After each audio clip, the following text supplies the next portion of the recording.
Bapak ya yang sebelumnya menghubungi admin saya? Iya Ibu, saya dengan Ziva yang semalam saya menghubungi admin. Sebelumnya izin memperkenalkan diri, saya Fariza Putri Nabila. Di sini saya sebagai seorang konselor. Salam kenal ya Mbak. Iya Ibu, salam kenal juga. Kalau boleh tahu, sebelum kesini Mbak Jipa dari mana ya? Sebelum ke sini saya habis dari kampus Bu, dari kuliah. Kalau boleh tahu, kuliah di mana ya Mbak? Saya kuliah di Unila Bu. Alhamdulillah. Kalau boleh tahu, ngambil jurusan apa ya Mbak? Saya ngambil jurusan kejuruan Bu, acting. Oke, bagus. Kalau boleh tahu, prodi apa dan semester berapa? Saya ngambil prodi PGPAU Bu, kebetulan itu saya sekarang udah semester 5 Bu. Oke. Selain kuliah, Mbak Jipa sendiri ada kesibukan lain nggak? Selain kuliah, kemarin saya ya kuliah aja, terus sekarang saya olahraga sih Bu. Terus main juga sama teman-teman, kerja kelompok gitu-gitu aja sih Bu. Oh iya, sebelumnya saya mau tanya dulu nih, Mbak Putri datang ke sini ada maksud dan tujuan apa ya? Oh iya Bu, jadi saya datang ke sini tuh saya itu mau mendiskusikan permasalahan saya nih. Jadi saya tuh ada permasalahan komunikasi gitu sama orang tua saya gitu Bu. Oke, baik. Berarti Mbak Jipa datang ke sini untuk melakukan sesi konseling ya Mbak? Iya Ibu. Oke, sebelumnya Mbak Jipa tahu nggak konseling itu apa? Kalau konseling saya tahu sedikit sih Bu. Yang saya tahu itu konseling itu kayak tempat curhat, kayak ini tempat curhat untuk menyelesaikan permasalahan gitu. Jadi tempat curhat gimana ya, tempat untuk saya curhat gitu loh, menyelesaikan permasalahan saya. Terus kayak jadi itu aja sih setahu saya Bu. Oke, itu benar ya Mbak. Mungkin sedikit saya tambahkan lagi. Jadi proses konseling itu adalah di mana konselor memberikan bantuan atau solusi terkait permasalahan yang sedang dialami oleh kliennya. Kalau boleh tahu, Mbak Jipa udah pernah melakukan proses konseling sebelumnya? Sebelumnya saya belum pernah sih Bu.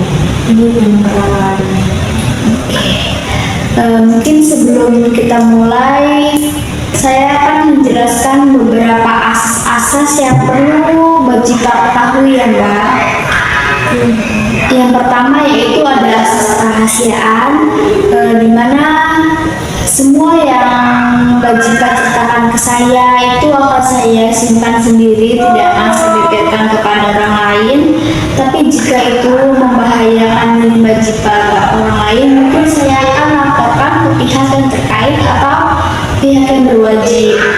Lalu yang kedua ada asas keterbukaan, di mana Mbak Jipa harus terbuka kepada saya semua masalah Mbak Jipa agar proses konseling ini dapat berjalan dengan lancar.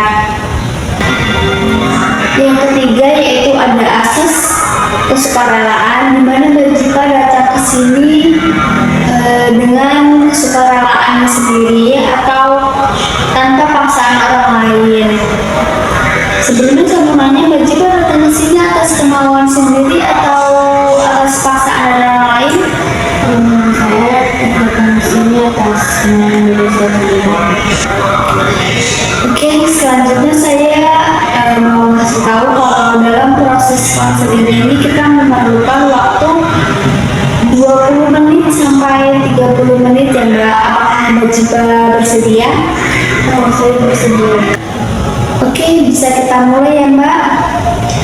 Jadi yang seperti Mbak Jipa katakan tadi bahwa Mbak Jipa ini memiliki permasalahan dengan orang tua, yaitu dengan komunikasi dengan orang tuanya ya Mbak.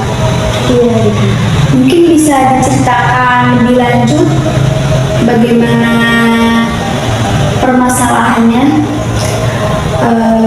Jadi ibu saya itu ada permasalahan komunikasi. Jadi komunikasi saya sama orang tua saya itu jadi tegang gitu akhir-akhir ini. Jadi saya itu suka dimarahin gitu Bu, kayak saya tuh jadi suka debat sama orang tua saya. Terus saya juga suka merasa kalau saya tuh nggak ngertiin gitu Bu. Oke. Biasanya kapan konflik itu terjadi?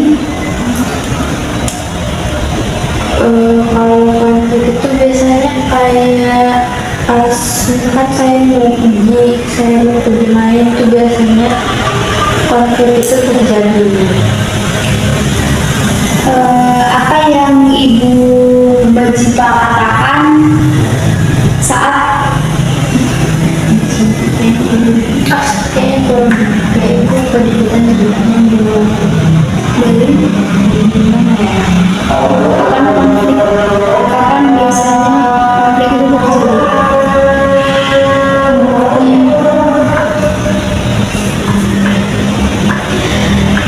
Kapan biasanya konflik itu terjadi ya Mbak? Biasanya sih kayak pas saya mau pergi sama teman saya jadi orang tua saya tuh sering ngomong atau kayak marah-marah gitu karena saya cuma pengen punya waktu sama diri saya sendiri, mau main aja gitu kayak teman-teman saya. Apa yang Ibu Mbak Jipa katakan saat melarang itu? Ini sih apa yang Ibu katakan biasanya saat melarang? Apa yang Ibu Mbak Jipa katakan saat melarang Mbak Jipa untuk keluar bermain bersama teman-temannya mungkin? Biasanya ibu saya tuh bilang kayak kamu itu anak perempuan, jangan sering orang harus nggak boleh melawan, harus nurut sama orang tua.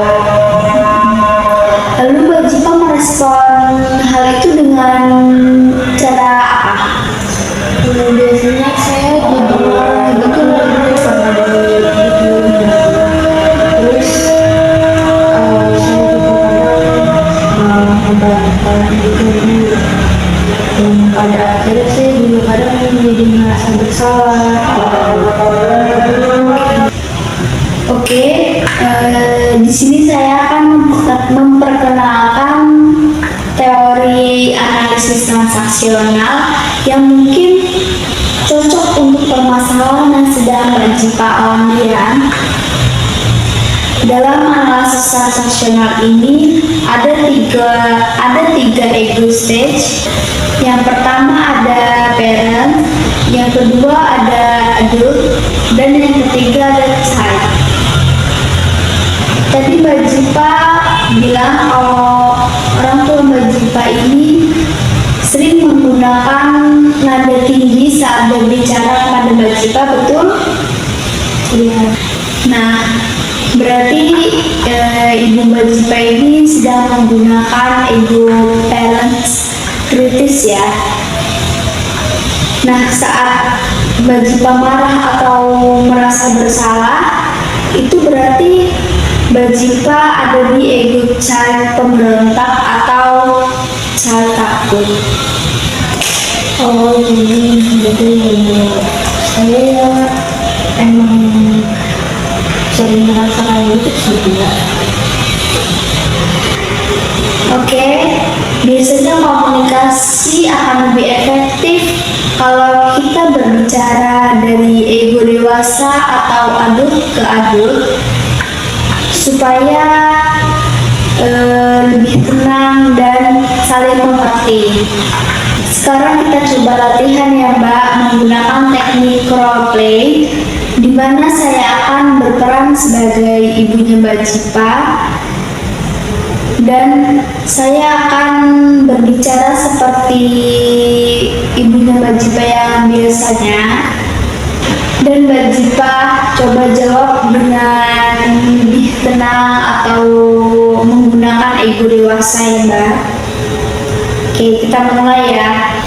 Kamu tuh anak perempuan, tau nggak? Kamu tuh nggak boleh keluyuran atau keluar malam kayak gitu. Iya ibu, saya tahu itu mungkin saya karena saya keluar sendiri, tapi kan saya juga udah lumayan dewasa, saya juga udah tahu saya bisa pilih tempat yang aman buat diri saya. Saya juga udah bisa jaga diri kok. Boleh nggak saya jelasin ke ibu saya tuh mau pergi kemana, mau ngapain dulu? Kamu tuh masih terlalu muda buat ngambil keputusan sendiri, Jipa. Iya ibu, saya tuh juga kan masih belajar ibu. Tapi kan saya juga kan mau itu percaya sama saya kalau saya tuh bisa tanggung jawab sama keputusan diri saya sendiri. Jadi ibu mau nggak untuk diskusi dulu dengan saya? Bagus sekali Mbak Putri.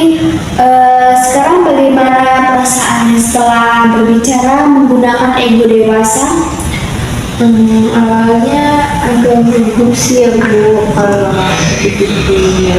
dibayangin, tapi setelah itu saya merasa lebih tenang.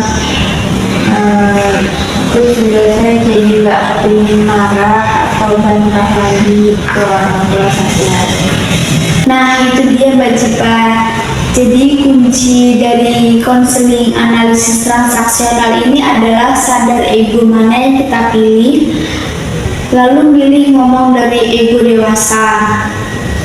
Sekarang mau nggak Mbak Jipa buat langkah kecil sebagai awal mula membentuk komitmen? Saya mau Bu, jadi saya pengen coba bicara sama ibu saya dengan cara yang dewasa. Nanti kalau misalkan saya ada konflik, saya mau coba dengan ego dewasa tadi. Oke Mbak Jipa, sekarang kita akan membuat kontrak yaitu dengan isinya saya Putri akan mencoba berbicara dengan ibu secara dewasa dan menjelaskan perasaan dan pendapat tanpa marah. Baik ibu, saya setuju dengan kontraknya. Oke baik, setelah Mbak Jipa mengenali ego stage, memahami pola komunikasi, dan mencoba komunikasi yang lebih kuat lewat role play, perubahan emang gak selalu instan Mbak, tapi satu langkah kecil itu sangat berarti. Jadi bagaimana sekarang perasaan Mbak Jipa setelah sesi konseling hari ini? Saya jadi merasa dipaham ya Bu tentang